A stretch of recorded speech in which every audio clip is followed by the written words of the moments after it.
Indo British advanced pain clinic నొప్పి మాయం surgery దూరం ఫర్ అపాయింట్మెంట్స్ 9155515563.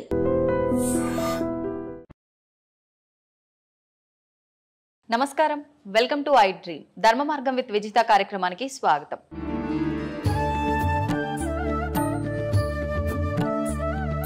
ఇప్పుడు మనం చేసుకున్న కర్మలను బట్టే మనం జన్మ తీసుకుంటాము. మంచి చెడు పనులను బట్టే మనం పైన స్వర్గం నరకం వెళ్ళటం కానీ, మళ్ళీ ఒక జన్మ తీసుకొని వచ్చి ఇక్కడ అనుభవించే విధానం కానీ కూడా ఆధారపడి ఉంటుందంటారు కదా. అయితే ఇప్పుడు ఒక మనిషి జీవం కోల్పోయిన తర్వాత ఆత్మ వెళ్తే పైకి వెళ్ళి అక్కడ ఏదో ఒకటి అనుభవిస్తూ ఉండాలి, స్వర్గంలోనో నరకంలోనో. కానీ ఎందుకు ఇలా దుష్ట శక్తుల రూపంలో, ప్రేతాత్మల రూపంలో మన చుట్టుపక్కల ఇప్పుడు మీరు చెప్పినట్టుగా తిరుగుతున్నాయంటారు? కర్మ విపాకం చెందకపోవడం, కర్మ విముక్తి కలగకపోవడం, వాళ్ళు చేయవలసిన కొన్ని కర్మలు తీరక, వాళ్ళ కోరికలు తీరక. అందుకే సనాతన ధర్మం అన్నీ చెబుతూ కూడా ఒక మాట చెప్పింది. ఏంటి? ఎప్పటికెప్పుడు నువ్వు సత్యం అనే భావన, నేనే సత్యం అనే భావన నువ్వు తెలుసుకో. నువ్వెవరో తెలుసుకో, నువ్వేంటో తెలుసుకో. అంతర్ముఖుడవై ఏ భవబంధములు కూడా శాశ్వతము కాదని, దేని యందు అనురక్తి కలగక, వ్యామోహం కలగక, అన్నిటినీ విసర్జీకృతంతో భావన చేస్తూనే బ్రతుకు. అన్నీ నీవే, చివరికి నావి కావనుకునే సత్యంతో కూడా బ్రతకని చెప్పింది మన ధర్మం. అట్లా కోరికలు పెట్టుకొని వ్యామోహంతో మరణించే వాళ్ళు పోరు, ఆగుతారు. మరి వాళ్ళ పరిస్థితి ఇక వాళ్ళ యొక్క వంశజులు ఉంటారు కదా, తగిన పూజలు, హోమాలు, శాంతులు, దాన ధర్మాదులు చేసి వాళ్ళకు ఉత్తమ స్థితిని పంపించగలగాలి. ఒకవేళ పంపించకపోతే వీళ్ళ యాతన వలన వీళ్ళకు కొన్ని నెగిటివిటీస్ వస్తూ ఉంటాయి, వీళ్ళ సమస్యలు వస్తుంటాయి, వీళ్ళ పనులు కావు, వీళ్ళకి ఇబ్బందులు వస్తుంటాయి, వాళ్ళ కుటుంబ సభ్యులు అనారోగ్య సమస్యలు వస్తుంటాయి. ఎక్కువ రోజులు పితృదేవతలు గనక వేదన పడుతూ ఉంటే వీళ్ళకి పిల్లలు కలగరు. పిల్లలు పుట్టిన పుత్ర సంతానం కలగదు, పితృదేవతల యొక్క శాపం వలన. ఓకే. అయితే ఈ పితృదోషాలతో రకరకాల ఇబ్బందులు పడుతున్నారు అంటారు. అవన్నీ ఇటువంటి వారి కుటుంబాలకే ఉంటాయి. హిందూయిజాన్ని ఫాలో అయ్యే వాళ్ళే కాదు, వేరే మతాల వాళ్ళకు కూడా ఈ ఎఫెక్ట్ ఉంటది. ముస్లిమ్స్ గాని, క్రైస్తవులకు గాని, మానవ జన్మ ఎత్తిన ప్రతి ఒక్కరికి ఉంది ఇది. కంప్యూటర్కి ఒక వైరస్ వస్తే ఏం చేస్తారమ్మా? సిస్టమ్కి ఒక వైరస్ వస్తే ఏం చేస్తారు? అప్డేట్ చేస్తుంటారు, ఎప్పటికప్పుడు రిపేర్ చేస్తూ ఉంటారు. జెనెటిక్ అంటే మన జెనెటిక్ థియరీ ఏదైతే ఉందో, డిఎన్ఏ కాలానికి వంశవృక్షానికి సంబంధించిన అప్డేట్ అనమాట ఇది. ఓకే. అయితే ఇప్పుడు మనం ఏదైతే ఇప్పుడు ఈ ఆత్మలు ఇలాంటివి ఉన్నాయి అనుకున్నామో, అలాగే భగవంతుడు కూడా మన కళ్ళకు కనిపిస్తాడా ఆత్మల్లాగానే? చాలామంది ఈ మధ్యకాలంలో నాకు భగవంతుడు కనిపిస్తాడు, కావాలంటే మీకు చూపిస్తా అని చెప్పి రకరకాలుగా మాట్లాడుతున్నారు. నిజంగా అలా భగవంతుని చూడడం సాధ్యమే అంటారా? భగవంతుని 3 పద్ధతులతో చూడవచ్చు. జ్ఞాన రూపకంగా చూడవచ్చు, భావరూపకంగా చూడవచ్చు. దానికి రూపం లేదు. అలా ఫీల్ అవ్వచ్చు, కనిపిస్తున్నాడు, మనం ఫీల్ అవ్వచ్చు. That's own experience. భగవంతుని భౌతికంగా జడముగా చూడాలనుకుంటే దానికి ఒక మార్గం ఉంటుంది. ఏంటండి? ఇప్పుడు మన చుట్టూ మెనీ మోర్ ఆఫ్ బ్యాక్టీరియాస్ ఉంటాయి మన చుట్టూరుతా.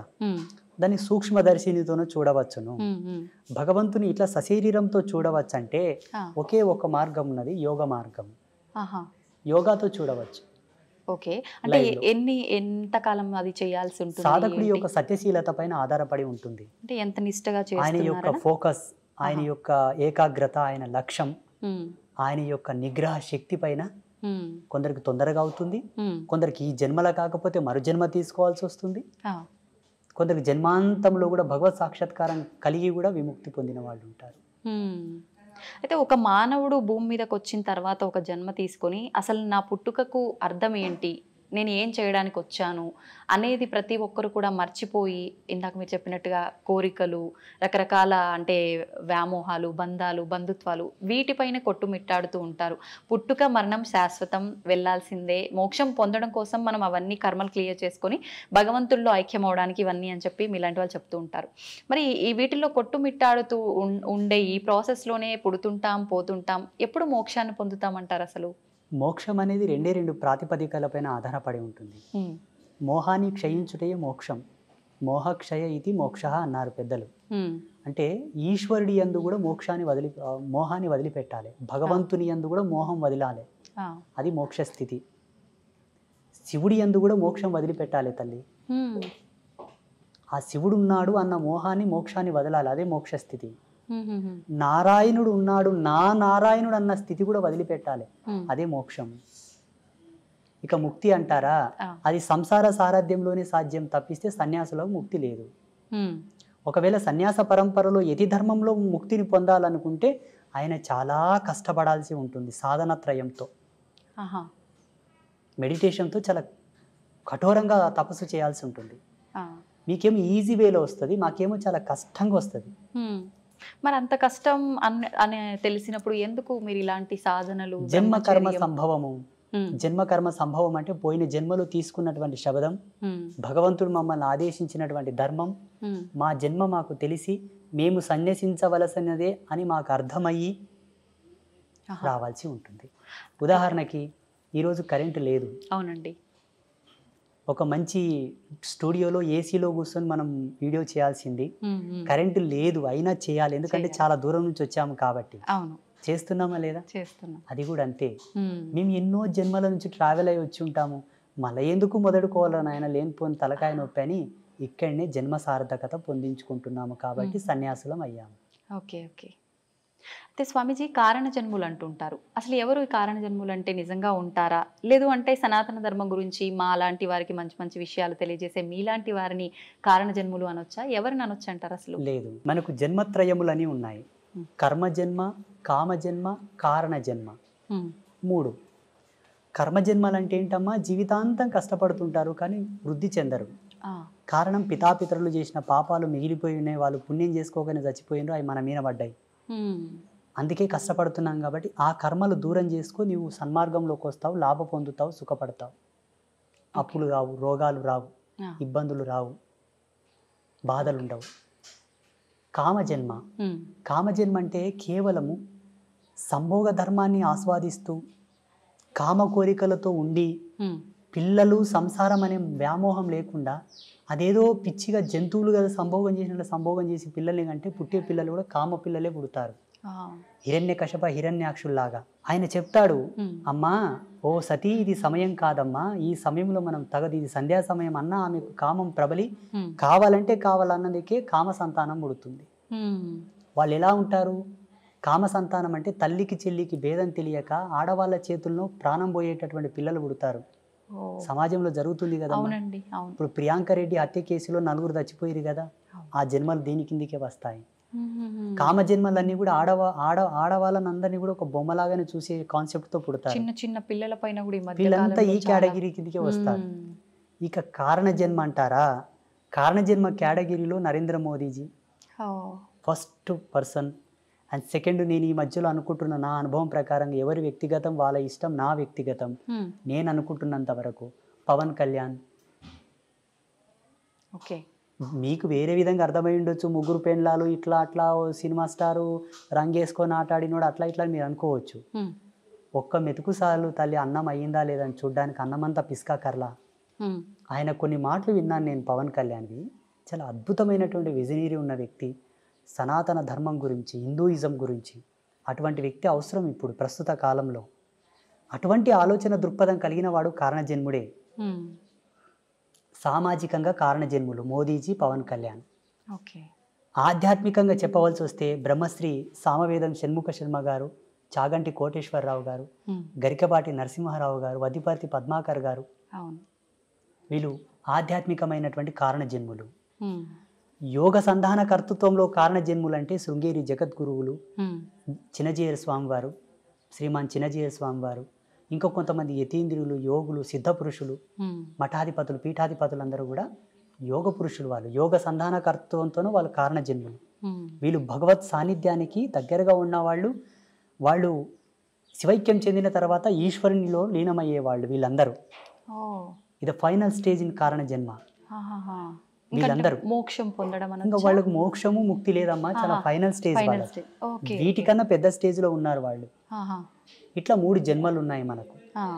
మీ గర్భవాసమునందు మీ కడుపులో కూడా ఇంతటి గొప్ప వాళ్ళు కారణ జన్ములు, పుణ్య జన్ములు పుట్టాలనుకుంటే తప్పకుండా సనాతన ధర్మాన్ని ఫాలోఅప్ చేయండి. సనాతన ధర్మంలో కూడా మెనీ మోర్ ఆఫ్ కన్ఫ్యూజన్స్ ఉన్నాయి, రకరకాల సాంప్రదాయాలు. ఏవి పాటించకండి, సదాచార సంపన్నులై విరాజిల్లండి.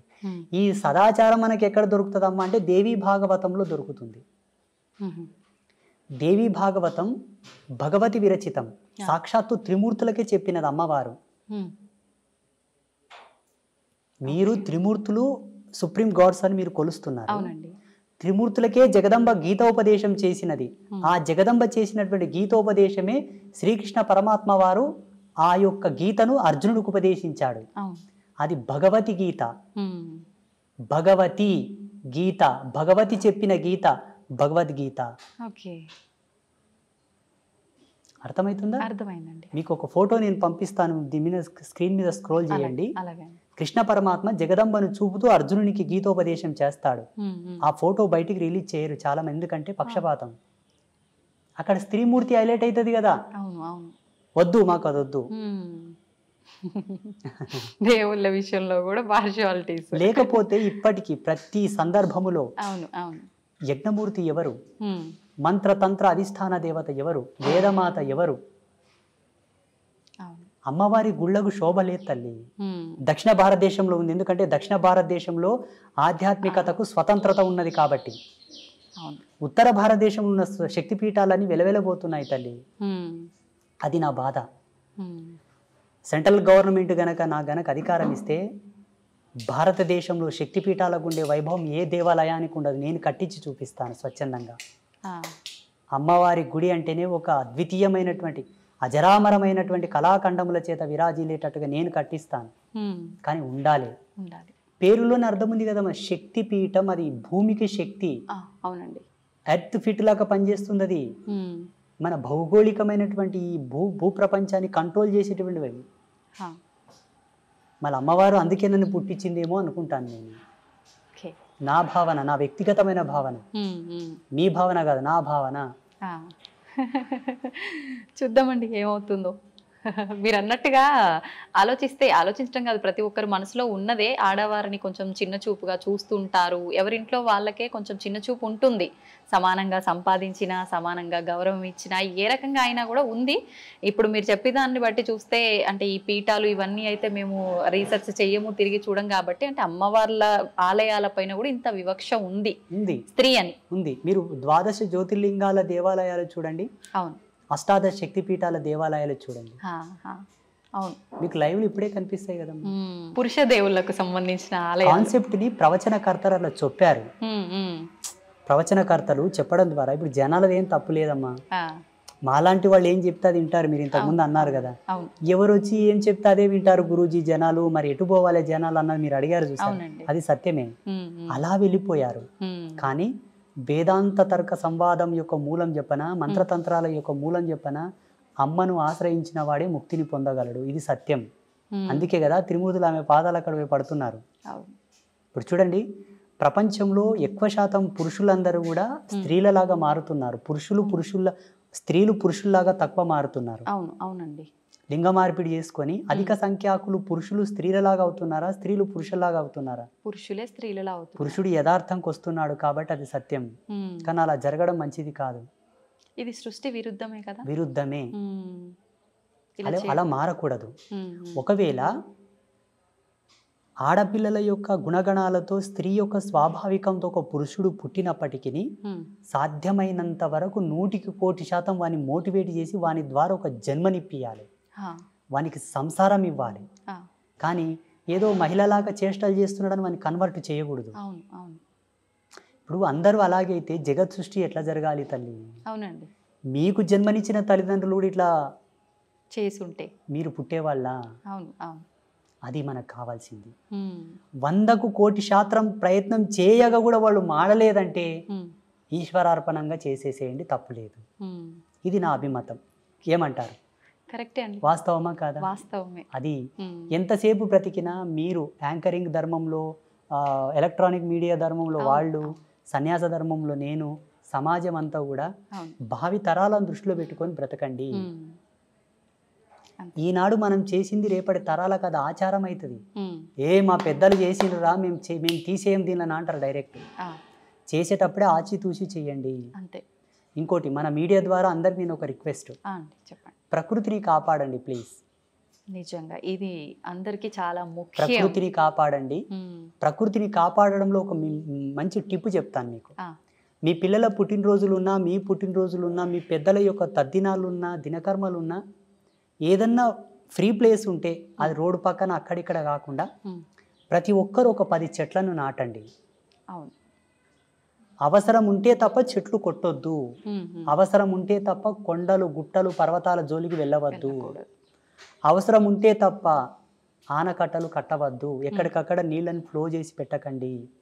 విదేశాలలో ఉన్న ఆనకట్టలను కూల్చివేస్తున్నారు ఇప్పుడు. అవునండి. చెరువులను పూడ్చకండి, నదులని ఇబ్బంది పెట్టకండి, కలుషితం చేయకండి. నేచర్ మనకు సహజ సిద్ధంగా ఇచ్చినటువంటి అమృతతుల్యముని వల్ల మనం పాడు చేసుకుంటే భావితరాల్లో బ్రతకలేము.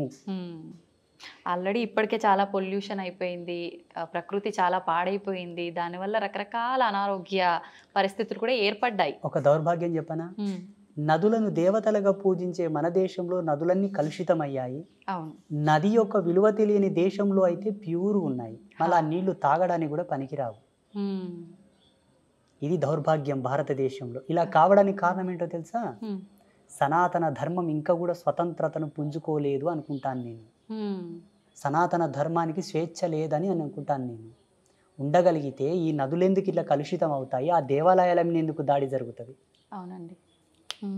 జగదంబ నాకు ఒక అవకాశం ఏమని చెప్పండి, అమ్మవారిని. తప్పకుండా అండి, కోరుకుందాం అందరం. మీరు కోరండి, నేను అడిగితే ఇవ్వట్లేదు. అవునా? మీ అంతటి సాధువులు అడిగితేనే ఇవ్వలేదు, నేను అడిగితే ఇస్తుందంటారా? నీకెందుకురా వెళ్ళా, నువ్వు ఊక నాతో జపం చేసుకొని కూసరా అంటది అమ్మ. అవునా? బహుశా మీలాంటి వాళ్ళు అడిగితే ఇవ్వచ్చేమో. నాకు గనక అమ్మవారు అవకాశం ఇస్తే నేను ఏం చేస్తానో తెలియనా? చెప్పండి. గోవుని జాతీయ జంతువుగా ప్రకటిస్తాను. సెకండ్, ఈ భారతదేశంలో ఉండేటటువంటి సహజ వనరులు, జీవనదులు, పర్వతాలు, అరణ్యములనన్నిటినీ కూడా ధర్మమూర్తుల యొక్క ఆధీనంలో ఉండేటట్టుగా రాస్తాను. ఎందుకంటే ధర్మమూర్తులకంతా దూరదృష్టి కలిగి ఉంటుంది. నదుల్లో కలుషితాలు కలవనివ్వరు, చెట్లని కొండల్ని కొట్టనివ్వరు, ఆపుతారు. ఎందుకంటే పర్వతాలను పూజిస్తాం మనం, చెట్లను పూజిస్తాం మనం, నదులను పూజిస్తాం కాబట్టి వాటి జోలికి వెళ్ళనియరు. ప్రసిద్ధ పీఠాలు ఉన్నాయి, శృంగేరి జగద్గురువులు ఉన్నారు, పెద్ద పెద్ద పీఠాధిపతులు ఉన్నారు. ఆ ప్రదేశం అంతా కూడా వీరి ఆధీనంలో ఉంచేటట్టుగా నేను చట్టం తీసుకొస్తుంటే, దీన్ని అంతా నువ్వు కంట్రోల్ చేయాలని చెప్తుంటే. ఇప్పుడు మీరు చేసే ఈ సాధనలు వీటన్నిటి వల్ల ఈ మార్పులు సాధ్యం కావంటారా? ఖచ్చితంగా చట్టం చేతిలో ఉండాలంటారా? 100% సాధ్యం అవుతుంది. కాకపోతే సామాజికమైన మర్యాదలు కొన్ని ఉన్నాయి కాబట్టి. వెనకతలకు ఒక స్వామీజీ, నాలాంటి స్వామీజీ ఒక యజ్ఞం చేసి యజ్ఞశక్తిని ధారపోసాడు, లోక వినాశనం అవుగాక అని. అందులో వాళ్ళ శిష్యులు కూడా ఉన్నారు, వాళ్ళు కూడా పోయారు. అంత జ్ఞానం తెలిసిన ఆయన కూడా అక్కడ తప్పు. ఈ తపస్సులు, మంత్రబలము, మంత్ర ప్రయోగములు కూడా కొన్ని ధర్మాలతో చేయబడతాది కాబట్టి ఎలా చేద్దామన్నా అందులో అందరూ ఉంటారు. అది కదా వచ్చింది ముప్పు, ముందు వెనక ఆలోచించాల్సి. అది అశ్వత్థామ కదా బ్రహ్మాస్త్రాన్ని ప్రయోగించాడు కానీ వెనక్కి తీసుకోవడం తెలియదు ఆయన. అట్లా ఎన్నో మూలాలు బతికే ఉన్నాడంటారు, ఇది నిజమేనా అండి? మీరు ఒకవేళ హిమాలయస్లో ఒక సిటీ ఉంది, ఒక ప్లేస్ ఉంది, అక్కడికి వెళ్తే ఆయనతో మీరు ఫోటో కూడా దిగవచ్చు, సెల్ఫీ. నిజమా? -60 degrees సెల్సియస్లో చలి ఉంటుంది అక్కడ, -60. మరి ఒకవేళ వెళ్తామంటే కెమెరామ్యాన్ మీరు వెళ్ళండి. అది ఎలా సాధ్యపడుతుంది అంటారు? గడ్డగట్టి పోము అక్కడే అడుగు పెట్టిన దగ్గరే. లేరు అనడానికి అవకాశం లేదు. సప్త ఋషులు ఉన్నారు, యోగ పురుషులు, సిద్ధ పురుషులు, మహావతార్ బాబాజీ కూడా ఉన్నారు ఇప్పటికీ. చాలా మంది యతీంద్రియులు, సిద్ధ పురుషులు ఉన్నారు.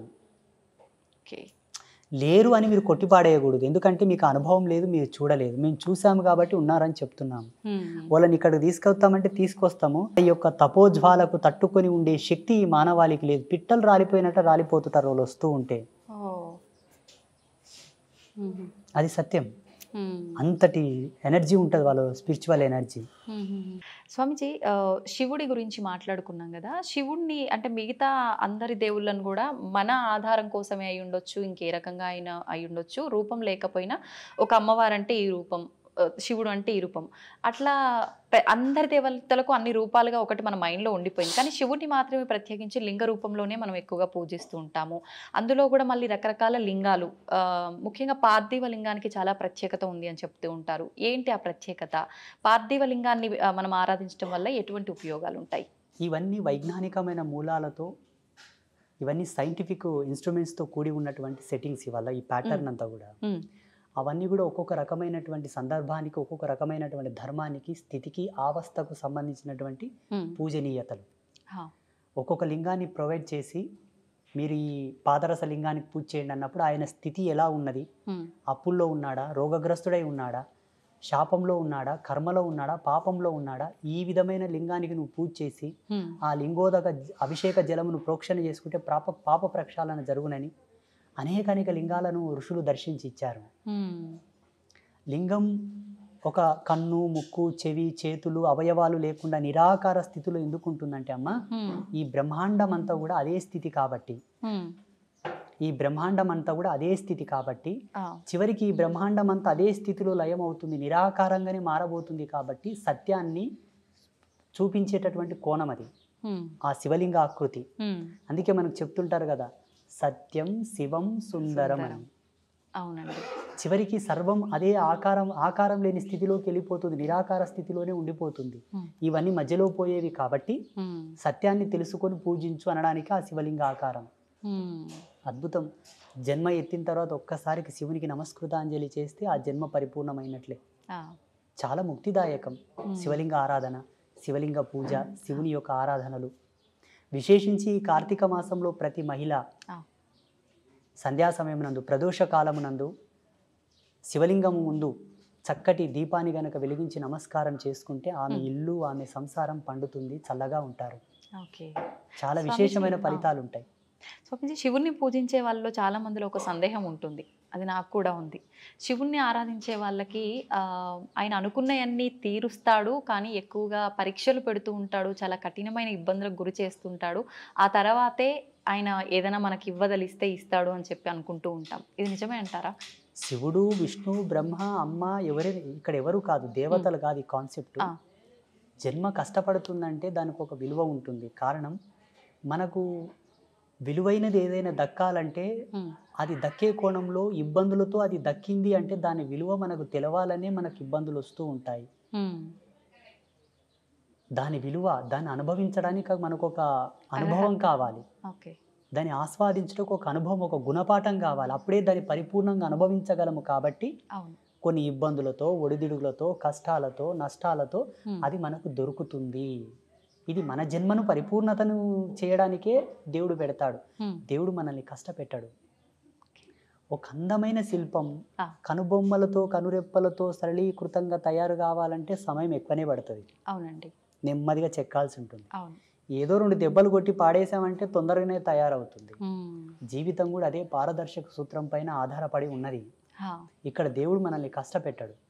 మన విద్వత్తును, మన విఘ్నతను, మన యొక్క గొప్పతనాన్ని సమాజం నిలబెట్టుటకే మనకు ఆ సమయభావం. కొన్ని ఇబ్బందులు అయినా దాని కష్టమని ఎందుకు అనుకుంటారు చెప్పండి? భగవంతుడు పెట్టేదాన్ని భక్తిగా తీసుకోవాలి,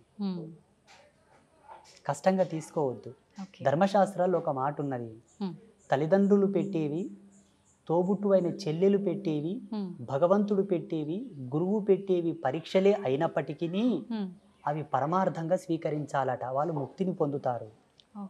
మళ్ళీ అక్కకు, అన్నకు, తమ్ముడికి నియమం లేదు చూడండి. చెల్లి అదేంటో కానీ చెల్లి, తల్లి, తండ్రి, గురువు, దైవం, వీళ్ళు పెట్టేవి పరీక్షలు కాదు. ఒకవేళ పరీక్షలే అయినప్పటికీ అవి పరమార్థములని స్వీకరించువాడు ముక్తిని పొందగలడు, ఈజీగా పొందుతాడు. జపతపాదులు చేయకుండా, యజ్ఞయాగాదులు చేయకుండానే ముక్తిని పొందుతాడు. స్వీకరించగలగాలి, భావించగలగాలి, భారం అనుకోకూడదట. మనం ఎన్ని మాట్లాడుకున్నా అది కొంచెం కష్టమే మానవులకి.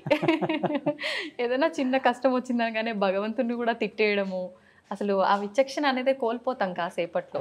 నిజంగా మనకు అదంతా ఒక లేవల్గా వెళ్ళాలి, సమన్వయంగా ఉండాలి, బ్యాలెన్స్డ్గా ఉండాలి లైఫ్ అని అంటే ఎలాంటి నియమాలు పాటించవచ్చు అంటే?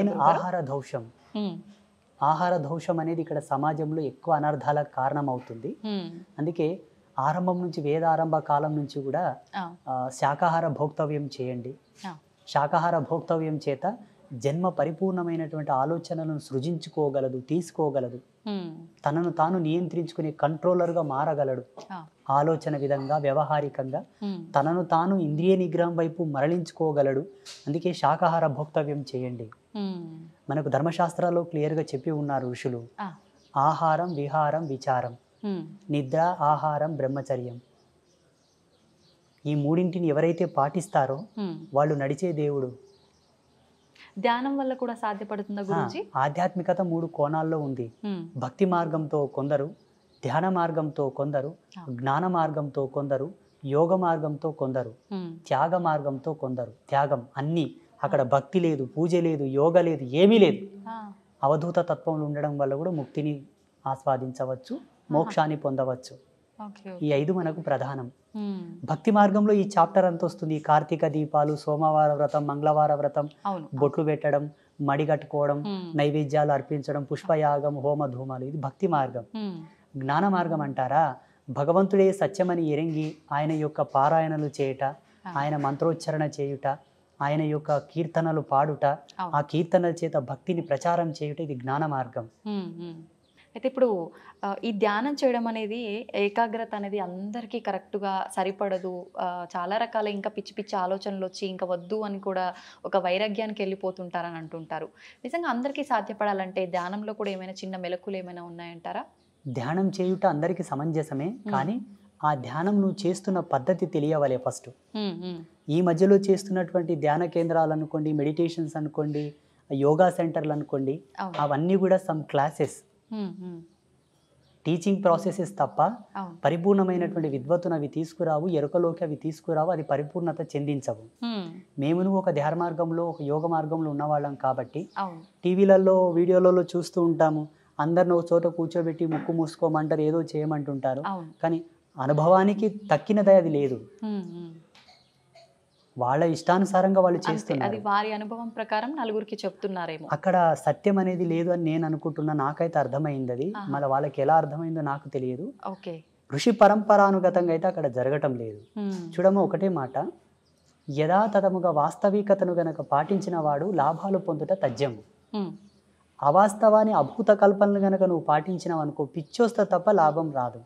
అవునండి, ఇది సత్యం. ఇది అందరూ గ్రహించగలగాలి, ప్రేక్షకులు కూడా.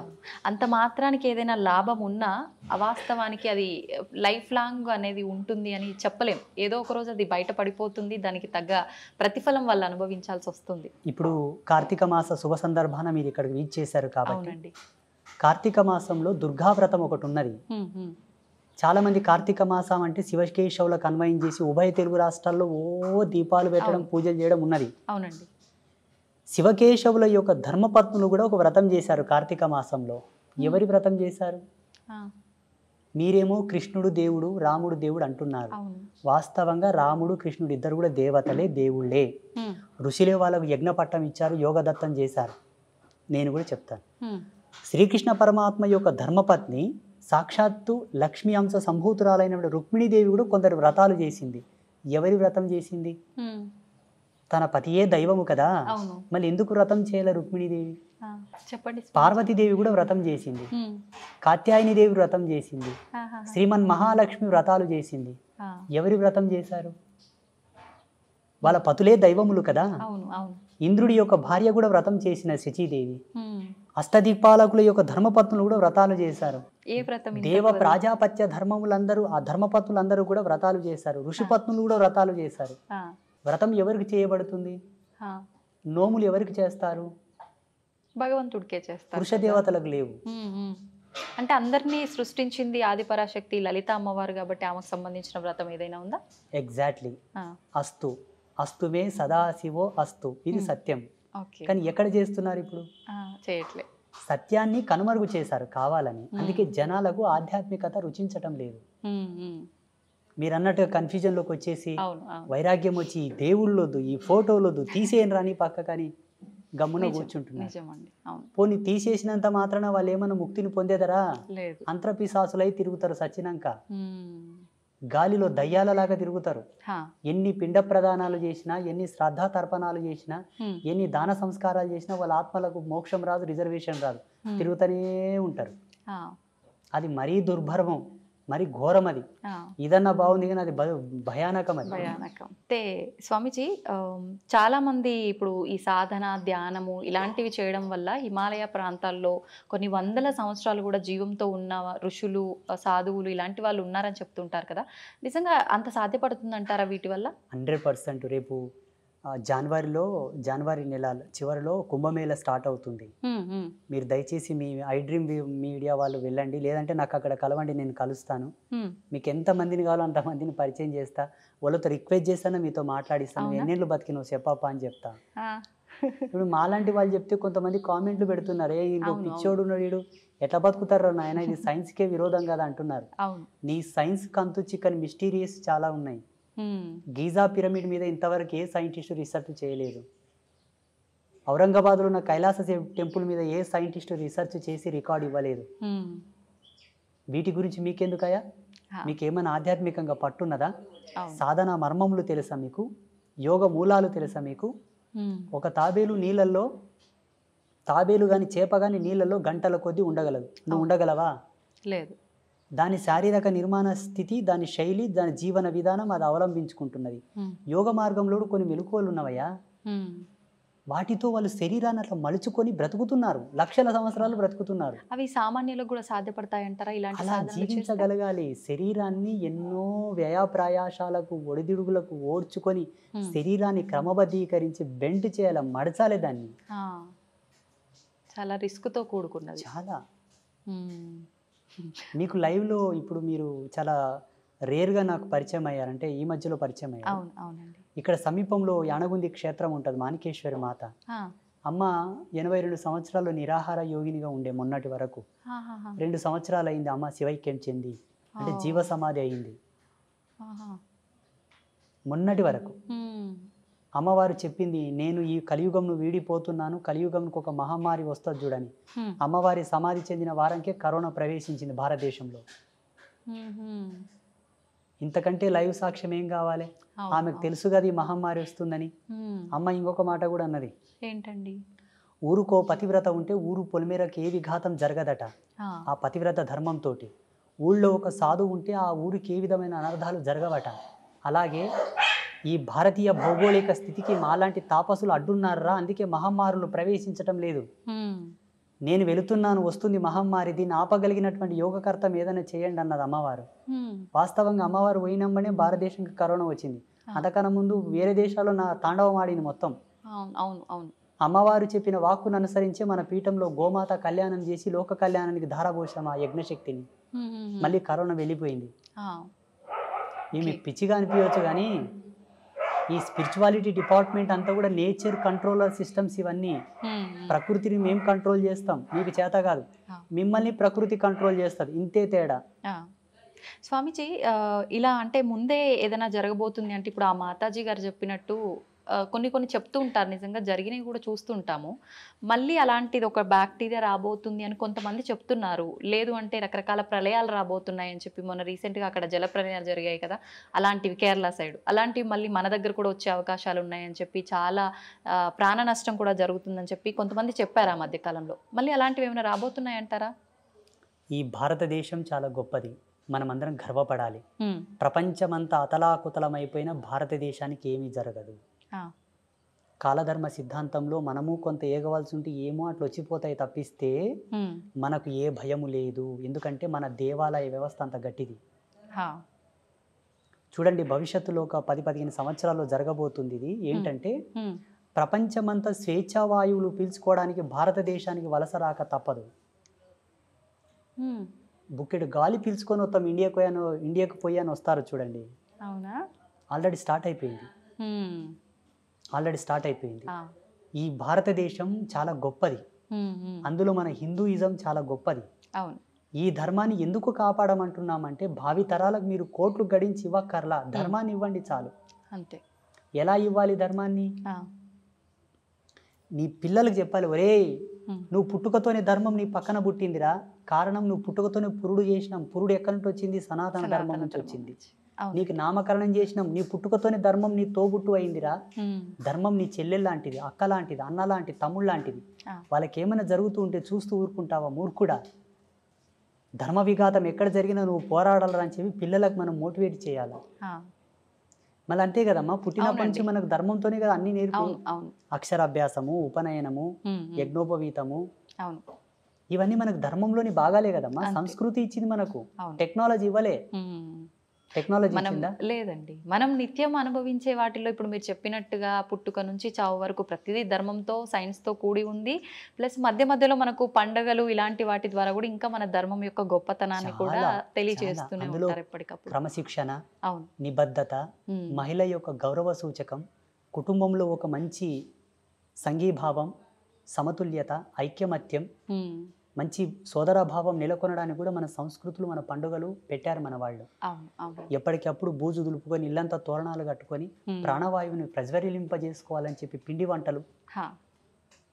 ఆరోగ్యంలో కూడా పలు మార్పులు రావచ్చు అని చెప్పేసి ఆహార పదార్థాలు భోక్తవ్యం చేయడం ద్వారా హ్మ్. జెనెటిక్ రిఫార్మింగ్ కూడా నెగిటివ్ కాకుండా పాజిటివ్ ఉండడానికి హ్మ్. ప్రతిదీ ప్రతిదీ ప్రతిదీ పరమార్థం, ప్రతిదీ అద్భుతం, ప్రతిదీ ఒక అమోఘం మన దాంట్లో. ఏది కూడా వేస్టేజ్ లేదు మన సనాతన ధర్మంలో. అవును. అవును. మేధావులేమో ఇదంతా మూఢనమ్మకం అంటారు, పిచ్చి. హ్మ్. అవును. మూఢనమ్మకం, అసలు దేవుడే వాళ్ళ లేడు. పిచ్చి, హ్మ్. వాళ్ళు ఇంకా ఎల్కేజీ స్టడీలో ఉన్నారు వాళ్ళు. ఆ. నా దృష్టిలో వాళ్ళు చిన్నపిల్లలు, నా దృష్టిలో, నా భావనలో. మూఢనమ్మకం అనడానికి సనాతన ధర్మంలో ఏమీ లేదమ్మా. నిమ్మకాయ తీసేసినా కూడా అది నమ్మకమే, ఒక విశ్వాసం, దాంట్లో విఘ్నత ఉన్నది, విజ్ఞానం ఉన్నది. హా. నిమ్మకాయలు తీసేయడం, గుమ్మడికాయలు దిష్టి తీయడంలో కూడా అవును. అవును. విజ్ఞాన ఫార్ములాస్ నేను చూపిస్తా. హ్మ్. రమ్మని నాతోనికి జన విజ్ఞాన వేదిక పెద్ద మనిషి వస్తాడు, హా. మీరు రీసెర్చ్ చేయలేదు దాని మీద. ఇప్పుడు భగవంతుడు ఉన్నాడు అనంటే ఖచ్చితంగా దుష్టశక్తులు కూడా ఉన్నాయని చెప్పి అంటుంటారు.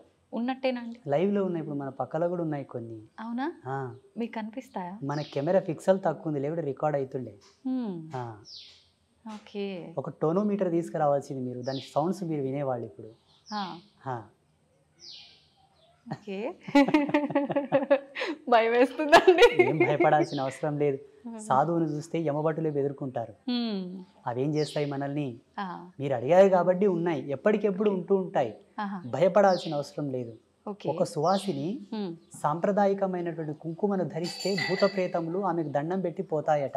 ఆహా. సాంప్రదాయకమైన కుంకుమ అంటే ఇప్పుడు బల్కంపేట ఎల్లమ్మ ఉన్నది, అవునండి. అమ్మ పాదాల కాడే కుంకుమ నెలకో 2 నెలలకు వెళ్ళి ఇంట్లో స్టోర్ చేసుకోవాలి. హ్మ్. హ్మ్. మీరు డ్యూటీకి వెళ్ళేటప్పుడు ఇంత నష్టం తగిలించుకొని పోతే దిష్టి బారదు, హ్మ్. దిష్టి బారదు. ఇప్పుడు వాళ్ళే అనుకోండి, మీ మీద కొంత మీరు మంచిగా అందంగా తయారై వస్తే కొంత ఏదో జలసిగా ఫీల్ అయిపోతుంటారు అనుకోండి, ఆ దిష్టి మీకు వారదు. ఆ కుంకుమలో ఉన్న ఎనర్జీ దాన్ని అక్కడనే పంపిస్తుంది. హ్మ్. నా భక్తురాలు అక్కడనే పో అంటది సీదా. ఆ. మన బదులు అమ్మవారే ఫైట్ ఆ, చేస్తుంది. సాంప్రదాయకమైన తిలకధారణ అంటే ఇదే. హ్మ్. హ్మ్. కెమికల్తో కూడిన కుంకుమలు పెట్టుకుంటే రాదు మళ్ళా. ఆహా. భగవత్